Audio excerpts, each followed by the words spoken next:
తెలంగాణ శాసనసభ సమావేశాలు ఎన్ని రోజులు నిర్వహించాలనే దానిపై క్లారిటీ రాలేదు. బీఎస్సీలో చర్చించినా నిర్ణయం తీసుకోలేదని తెలుస్తుంది. బీఆర్ఎస్ నుంచి హరీష్ రావు, ప్రశాంత్ రెడ్డి హాజరయ్యారు. సభా వ్యవహారాల మంత్రి శ్రీధర్ బాబు, ఇతర మంత్రులు పాల్గొన్నారు. సభ 15 రోజులు నిర్వహించాలని బీఆర్ఎస్, బీజేపీ డిమాండ్ చేసింది. సభలో పవర్ పాయింట్ ప్రజెంటేషన్ కు బీఆర్ఎస్ డిమాండ్ చేసింది. అయితే వారం రోజుల పాటు అసెంబ్లీ సమావేశాలు నిర్వహించాలని ప్రభుత్వం బీఎస్సీలో డిసైడ్ చేసినట్లు సమాచారం.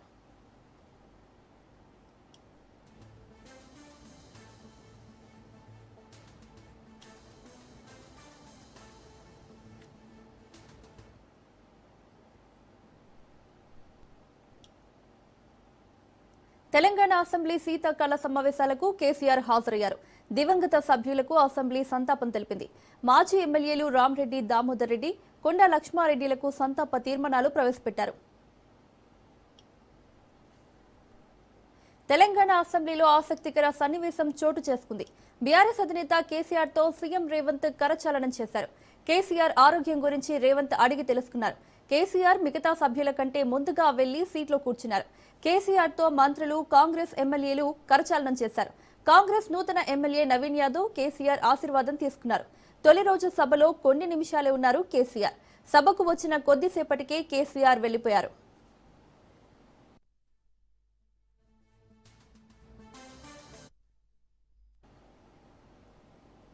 కామారెడ్డి ఎమ్మెల్యే వెంకటరమణారెడ్డి నేతల భాష, హుందాతనంపై అసెంబ్లీలో కీలక వ్యాఖ్యలు చేశారు.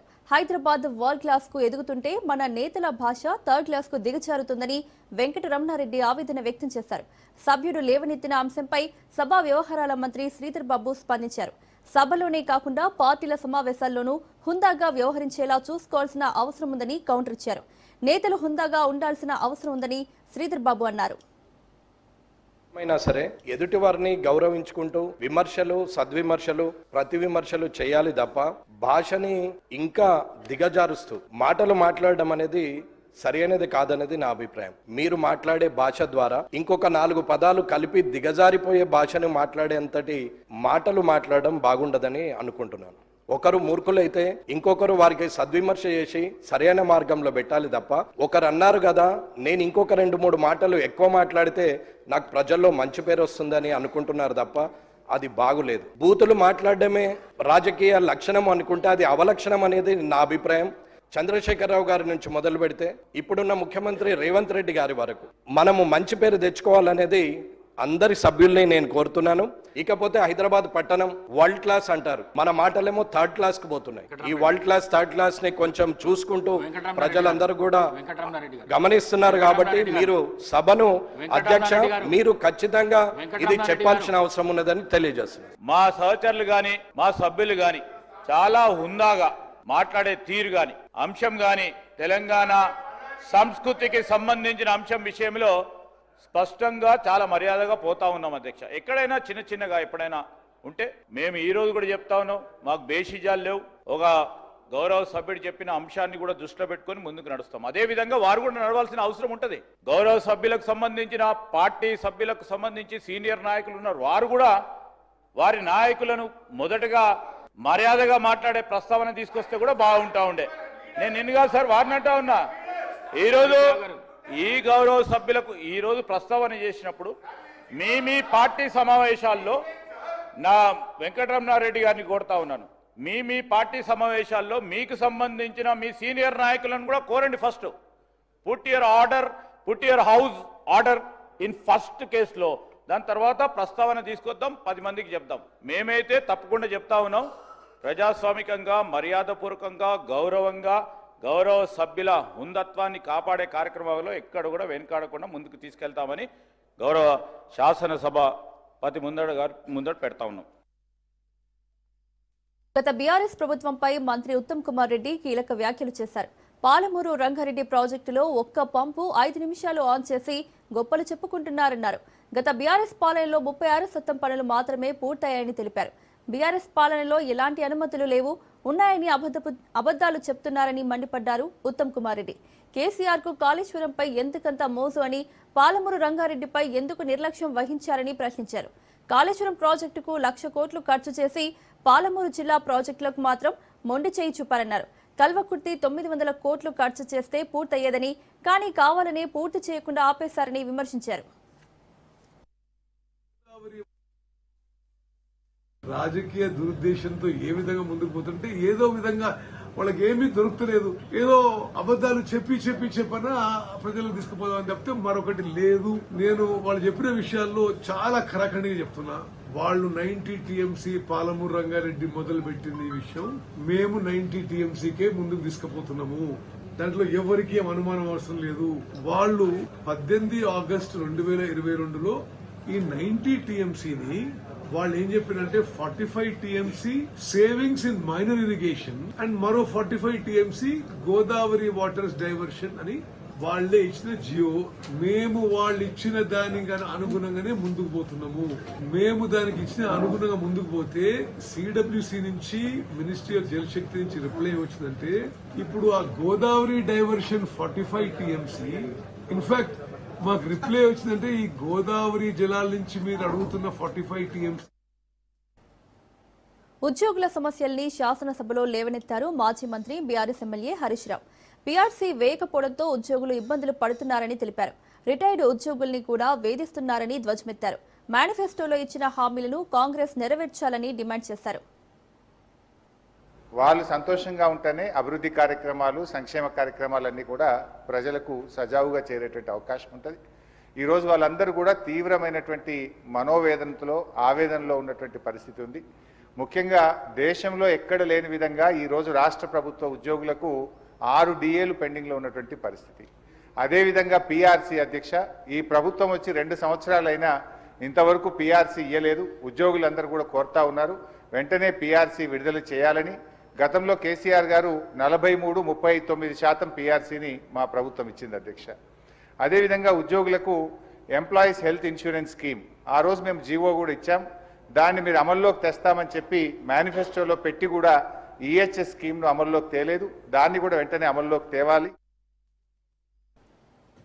తెలంగాణ అసెంబ్లీలో బీఆర్ఎస్ ఎమ్మెల్యే పాడి కౌశిక్ రెడ్డి వ్యాఖ్యలు దుమారం రేపాయి. మేడిగడ్డను బాంబులు పెట్టి పేల్చారని కౌశిక్ రెడ్డి అన్నారు. చెక్ డ్యాంలను బాంబులు పెట్టి పేల్చేస్తున్నారని ఆరోపించారు. కౌశిక్ రెడ్డి వ్యాఖ్యలపై కాంగ్రెస్ సభ్యులు అభ్యంతరం తెలిపారు.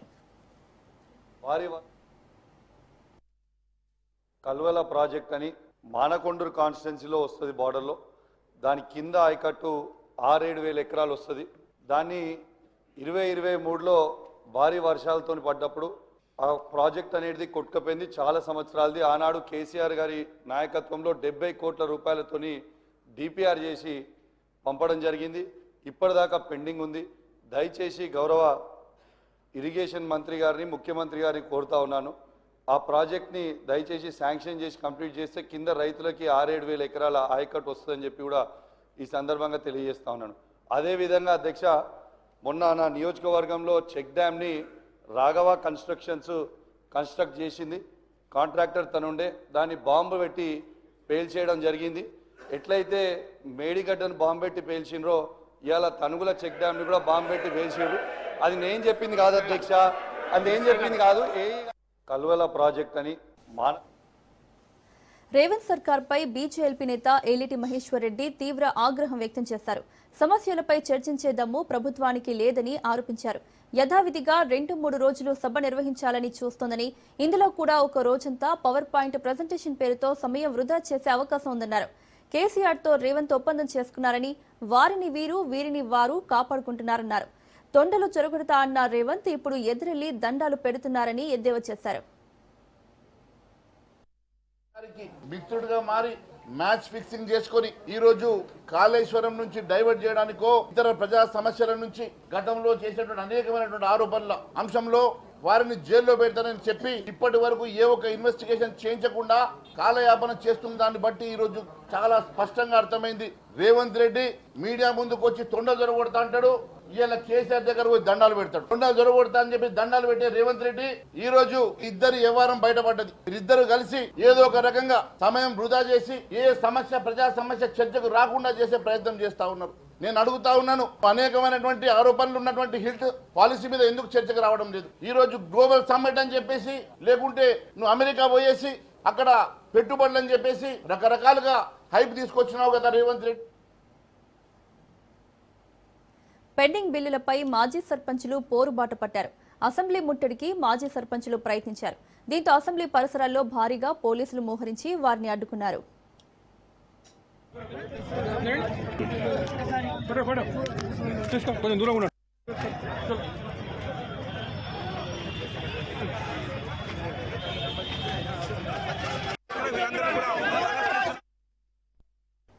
AP deputy CM Pawan Kalyan ప్రసిద్ధ పుణ్యక్షేత్రమైన కొండగట్టును సందర్శించనున్నారు. జనవరి 3వ తేదీన డిప్యూటీ సీఎం కొండగట్టుకు రానున్నారు. ఈ సందర్భంగా ఆయన కొండగట్టు ఆంజనేయ స్వామిని దర్శించుకుని ప్రత్యేక పూజలు నిర్వహించనున్నారు. తన పర్యటనలో భాగంగా కొండగట్టులో ఆలయ అభివృద్ధికి సంబంధించి కీలక కార్యక్రమాలను ఆయన చేపట్టనున్నారు. టీటీడీ నిధులతో సుమారు 35 కోట్ల రూపాయల వ్యయంతో చేపట్టనున్న అభివృద్ధి పనులకు పవన్ కళ్యాణ్ శంకుస్థాపన చేయనున్నారు. ఈ అభివృద్ధి కార్యక్రమాలు ఆలయ మౌలిక వసతులు, భక్తుల సౌకర్యాలను మరింత మెరుగుపరిచే దిశగా ఉండనున్నాయి.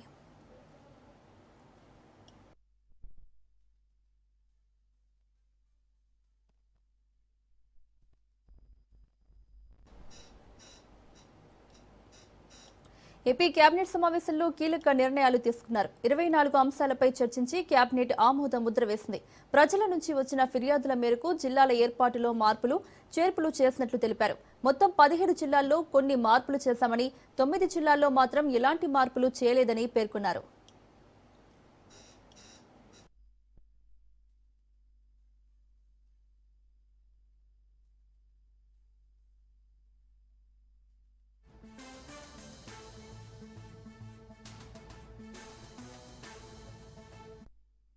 ఏపీలోని మొత్తం 26 జిల్లాల్లో 17 జిల్లాల్లో మార్పులు చేస్తున్నామని చెప్పారు.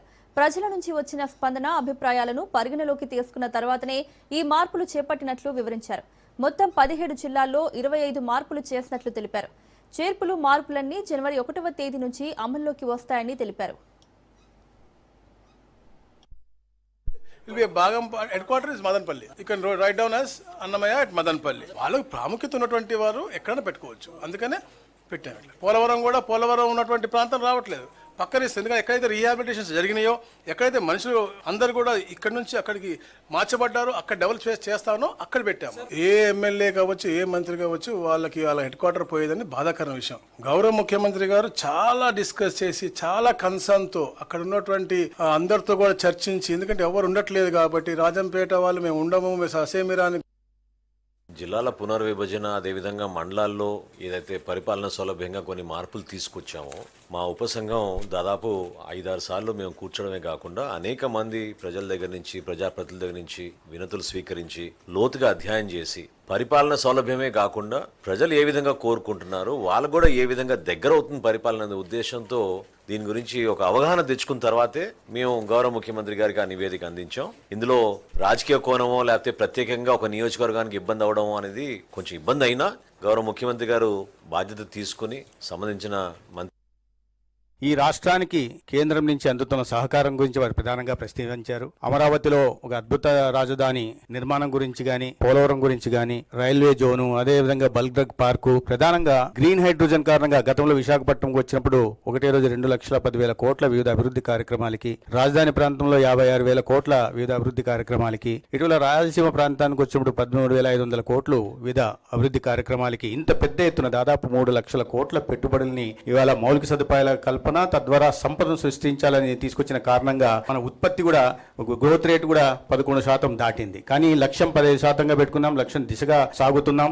అయితే ఈ సంవత్సరంలో జరిగిన వీటిని పరిగణలోకి తీసుకుని వచ్చే సంవత్సరం మరింత అభివృద్ధి సాధించే దిశగా ముందుకెళ్లాలని ముఖ్యమంత్రి గారు ఆదేశించారు. అదేవిధంగా లక్షల కోట్ల పెట్టుబడులు ఏవైతే ఎకనామిక్ విశాఖపట్నం దగ్గర నుంచి రాష్ట్రంలో ఉన్న ఎకనామిక్ కారిడార్ల విషయంలో కూడా కొప్పర్తి గాని, ఓరోకల్ గాని, కృష్ణపట్నం గాని ఈ ప్రాంతంలో వస్తున్న పెట్టుబడులు, ప్రధానంగా సెమీ కండక్టర్లు లేదా గూగుల్ డేటా సెంటర్లు, ఈ వీటి గురించి కూడా ఇవాళ మారుతున్న కాలంలో టెక్నాలజీని అందిపుచ్చుకొని దేశంలో మిగతా రాష్ట్రాల కన్నా ముందు ఆంధ్రప్రదేశ్. ఏపీ కేబినెట్ భేటీలో అనూహ్యంగా భావోద్వేగ పరిస్థితి నెలకొంది. జిల్లాల పునర్వ్యవస్థీకరణపై జరిగిన చర్చలో రాయచోటి జిల్లా కేంద్రాన్ని మదనపల్లి కేంద్రంగా మార్చే అవకాశం ఉందన్న ప్రతిపాదన తెరపైకి రావడంతో మంత్రి రాంప్రసాద్ రెడ్డి తీవ్ర ఆవేదనకు గురై సమావేశంలోనే కన్నీళ్లు పెట్టుకున్నారు. మంత్రి ఆవేదనను గమనించిన సీఎం చంద్రబాబు వెంటనే ఆయనను ఓదార్చినట్టు కేబినెట్ వర్గాలు తెలిపాయి. రాయచోటిని జిల్లా కేంద్రంగా కొనసాగించాలని మంత్రి గట్టిగా కోరినట్లు సమాచారం.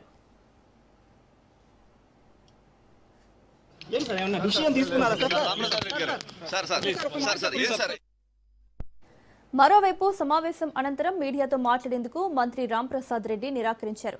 సచివాలయం నుంచి బయటకు వచ్చిన ఆయన రాయచోటిపై ప్రశ్నలు ఎదురుకాగానే మరింత ఉద్వేగానికి లోనై కన్నీళ్లతోనే కారులో ఎక్కి అక్కడి నుంచి వెళ్లిపోయారు. రాయచోటి మదనపల్లి మధ్య జిల్లా కేంద్రం అంశం ఇప్పటికే స్థానికంగా సున్నితమైన అంశంగా మారింది.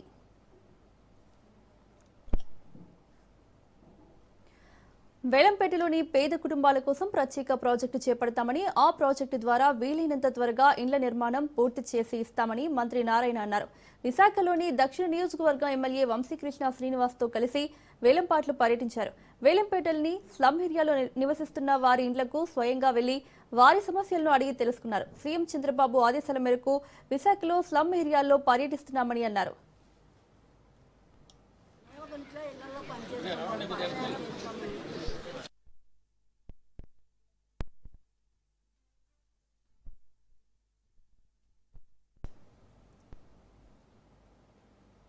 పెండింగ్ పనులను పూర్తి చేయకుండా బోగస్ మాటలు మాట్లాడటం టీడీపీ ఇన్ఛార్జ్ బీటెక్ రవి మానుకోవాలని ఎంపీ అవినాష్ రెడ్డి హితవు పలికారు. కూటమి ప్రభుత్వం అధికారంలోకి వచ్చినప్పటి నుంచి రేషన్ పంపిణీ సరిగ్గా జరగడం లేదన్న విషయాన్ని అధికారుల దృష్టికి తీసుకెళ్తామని చెప్పారు. పెండింగ్ పనులను పూర్తి చేయాలని అధికారులకు విన్నవించుకున్నట్టు వివరించారు. ఒక్క రోజులోనే 10 కోట్ల విలువ చేసే ముగ్గురాయిని కూడా కబ్జా చేశారని ఆరోపించారు.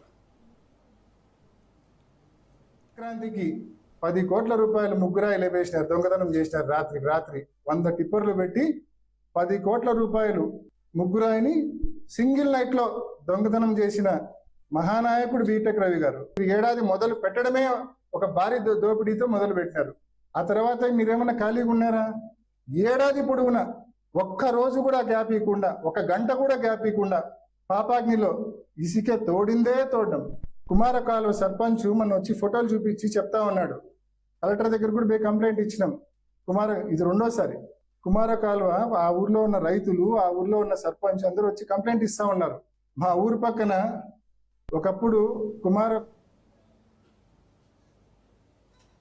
గాలిలో ఎగురుతున్న చైనా మాంజ అకస్మాత్తుగా ఓ యువకుడి మెడకు తగలడంతో తీవ్ర గాయాలయ్యాయి. హైదరాబాద్ పాత బస్తీలో ఈ ప్రమాదం జరిగింది.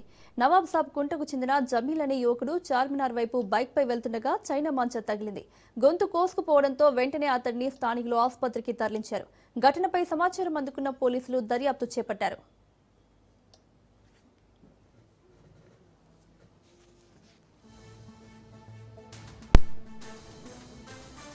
शमशीरगंज रोड पे वो मांझे से जो है मेरे बच्चे का गला कट गया।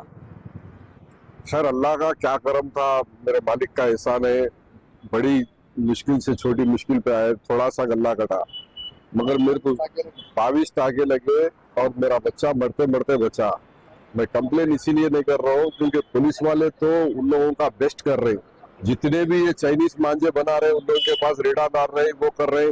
फिर पॉलिटिशियंस भी पूरी बराबर बोल रहे।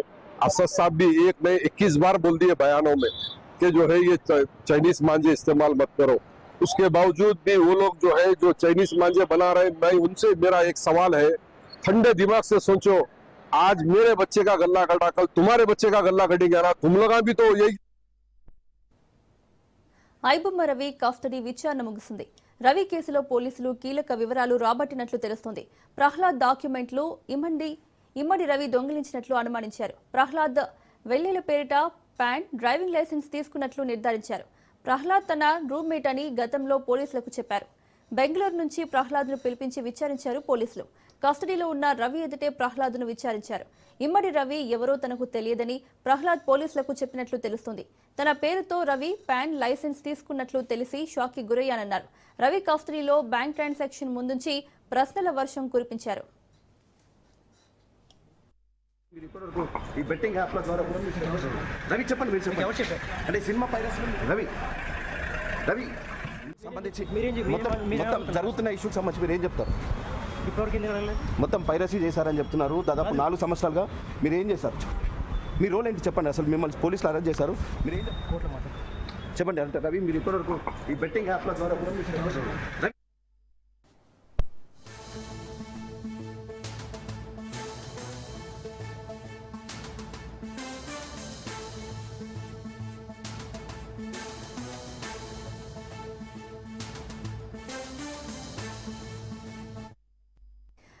బ్రేకింగ్ న్యూస్ చూస్తున్నాం. తెలంగాణ హైకోర్టులో మాగంటి సునీత పిటిషన్ దాఖలు చేశారు. నవీన్ యాదవ్ ఎన్నికను రద్దు చేయాలని పిటిషన్ వేశారు. కేసుల వివరాలు అఫిడవిట్లో తక్కువగా చూపారని ఆరోపించారు. మాగంటి సునీత పిటిషన్ రిజిస్ట్రీ దగ్గర పెండింగ్ లో ఉన్నట్లు తెలుస్తోంది.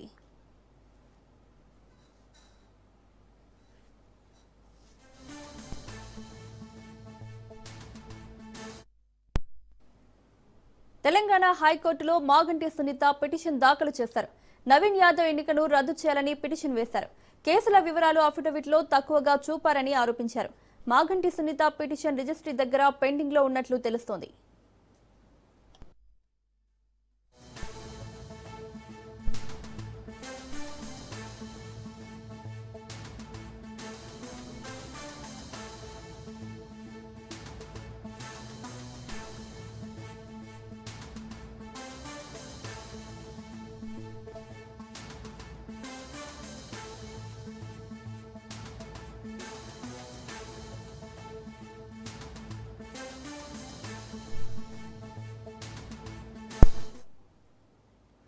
తెలంగాణ హైకోర్టులో మాగంటి సునీత పిటిషన్ దాఖలు చేశారు. నవీన్ యాదవ్ ఎన్నికను రద్దు చేయాలని పిటిషన్ వేశారు. కేసుల వివరాలు అఫిడవిట్లో తక్కువగా చూపారని ఆరోపించారు. మాగంటి సునీత పిటిషన్ రిజిస్ట్రీ దగ్గర పెండింగ్ లో ఉన్నట్లు తెలుస్తోంది. ఇదే అంశంపై మరిన్ని అప్డేట్స్ మా ప్రతినిధి సునీల్ లైవ్ లో అందిస్తారు. సునీల్, జూబ్లీహిల్స్ ఉప ఎన్నికల్లో గెలుపొందినటువంటి నవీన్ యాదవ్ ఎన్నికను సవాల్ చేస్తూ ఈరోజు మాగంటి సునీత హైకోర్టులో పిటిషన్ దాఖలు చేసింది. ఎన్నికల సమయంలో ఎలక్షన్ కమిషన్ సమర్పించినటువంటి అఫిడవిట్ లో తప్పుడు అఫిడవిట్ సమర్పించారు. తనకు సంబంధించినటువంటి కేసులకు సంబంధించిన వివరాలు కావచ్చు, తన ఆస్తులకు సంబంధించిన వివరాలు కావచ్చు, వీటన్నిటిని కూడా పొందుపరచడంలో తప్పుడు నివేదికలు సమర్పించారంటూ కూడా ఆ పిటిషన్ లో మాగంటి సునీత మెన్షన్ చేయడానికి తన ఎన్నికను రద్దు చేయాలంటూ కూడా ఆ పిటిషన్ లో మాగంటి సునీత పేర్కొనడం జరిగింది. మరి చూడాలి, ఎలక్షన్ పిటిషన్ పై దాఖలైనటువంటి పిటిషన్ పై కోర్టు ఇప్పటికే స్క్రూటినీ చేస్తుంది. అన్ని వివరాలు చూసిన తర్వాత దీనిపై విచారించే అవకాశం ఉందని తెలుస్తుంది. ప్రధానంగా జూబ్లీహిల్స్ ఉప ఎన్నిక ఎంతో ప్రతిష్టాత్మకంగా నిర్వహించింది. అటు రాష్ట్ర ప్రభుత్వం కావచ్చు, మరోవైపు ప్రధాన ప్రతిపక్షంగా ఉన్నటువంటి బీఆర్ఎస్ ప్రభుత్వం కావచ్చు, బీఆర్ఎస్ పార్టీ కావచ్చు. అయితే ఇరు వర్గాలు కూడా పూర్తిగా జోరుగా ప్రచారాలు చేసినప్పుడు కూడా దాదాపు 25,000 మెజార్టీతో నవీన్ యాదవ్ గెలుపొందడం జరిగింది. కానీ ఇప్పుడు తన ఎన్నికలు మొత్తం కూడా పూర్తిగా తప్పుడు అఫిడవిట్లు సమర్పించారు. ఎన్నికల కమిషన్ కి అదేవిధంగా తప్పుడు సమాచారం అందించి మోసం చేశారంటూ కూడా మాగంటి సునీత ఈ రోజు హైకోర్టులో పిటిషన్ దాఖలు చేసింది. దీనిపై మరి కోర్టు విచారించిన తర్వాత మరి ఎలాంటి నిర్ణయం తీసుకుంటుందని మాత్రం సర్వత్రా ఆసక్తి అయితే నెలకొని చెప్పవచ్చు. ప్రస్తుతం అయితే ఈ పిటిషన్ సంబంధించిన ఎన్నికల నియమావళిని నిబంధనలు కూడా ఉల్లంఘించారు. ప్రచార సమయంలో, ముఖ్యంగా ప్రచారం చేస్తున్న సమయంలో కూడా ఎన్నికలకు సంబంధించినటువంటి రూల్స్ అండ్ రెగ్యులేషన్స్ ఫాలో కాలేదనే అభ్యంతరం కూడా ఈ పిటిషన్ లో మాగంటి సునీత మెన్షన్ చేసింది. ఒకటి, మెయిన్ అఫిడవిట్ లో తప్పుడు సమాచారం ఉంది. నామినేషన్ సమర్పించిన సమయంలో తప్పుడు వివరాలు సమర్పించారనేది ఒకటి. మరొకటి, ప్రచార సమయంలో కూడా ఎన్నికల నియమావళిని సక్రమంగా పాటించలేదనేది ఈమె చేస్తున్న ప్రధాన అభియోగం. కాబట్టి మరి ఈ రెండింటికి సంబంధించిన విషయాల్లో కోర్టు మరి ఇరు వాదనలు విన్న తర్వాత ఎలాంటి డిసిజన్ తీసుకుంటారని మాత్రం సర్వత్రా ఆసక్తి నెలకొని చెప్పవచ్చు. ఎందుకంటే మనం గతంలో చూసాం, కొత్తగూడెం ఎమ్మెల్యేకి సంబంధించిన విషయంలో కోర్టు ఏ విధంగా చేసింది, డీకే అరుణకు సంబంధించిన బీజేపీ ఎమ్మెల్యే డీకే అరుణకు సంబంధించిన విషయంలో ఏ విధంగా కోర్టు గతంలో తీర్పునిచ్చింది అనేది. ఇప్పుడు మరి ఈ ఉప ఎన్నికలు ఎంతో జూబ్లీహిల్స్ ఎన్నిక ఏ విధంగా జరిగిందో మనం అందరం చూసాం. కాబట్టి ఇప్పుడు ఈ కేసు కోర్టు ఎలాంటి జోక్యం చేసుకుంటుంది, మరి పిటిషనర్స్ లేవనెత్తినటువంటి అన్ని అంశాలను పరిలోకి తీసుకుంటుందా, మరి డిఫెన్స్ అంటే వారి వాదనలు కూడా పరిలోకి తీసుకుంటుంది. ఎందుకంటే ఈ పిటిషన్ లో ప్రతివాదులుగా చాలా మందిని కూడా మెన్షన్ చేసింది Maganti Sunitha. State election commission తో పాటు, సెంట్రల్ ఎలక్షన్ కమిషన్ తో పాటు, నవీన్ యాదవ్ తో పాటు, మరోవైపు ఎలక్ట్రల్ సంబంధించిన రిటర్నింగ్ అధికారులకు సంబంధించిన అధికారిని కూడా ఇందులో ప్రతివాదిగా చేర్చింది. కాబట్టి మరి ఈ స్క్రూటినీ అయిన తర్వాత మరి రేపు కానీ ఎల్లుండి కానీ ఈ పిటిషన్ బెంచ్ మీదకి వచ్చిన తర్వాత, అంటే సోమవారం రోజు ఈ పిటిషన్ బెంచ్ మీదకి వస్తుంది. ఈ రోజు వేసింది కాబట్టి మరి 2-3 రోజుల్లోనే పిటిషన్ బెంచ్ మీదకి వచ్చే అవకాశం ఉంది. కాబట్టి మరి చూడాలి కోర్టు దీన్ని ఏ విధంగా పరిలోకి తీసుకుని, గతంలో ఉన్నటువంటి కేసు జడ్జిమెంట్లని ఆధారంగా చేసుకొని కోర్టు మరి ఈ కేసు సంబంధించిన విషయంలో ఎలాంటి తీర్పు ఇస్తుందని మాత్రం చూడాల్సింది చెప్పవచ్చు. Right Sunil, thank you.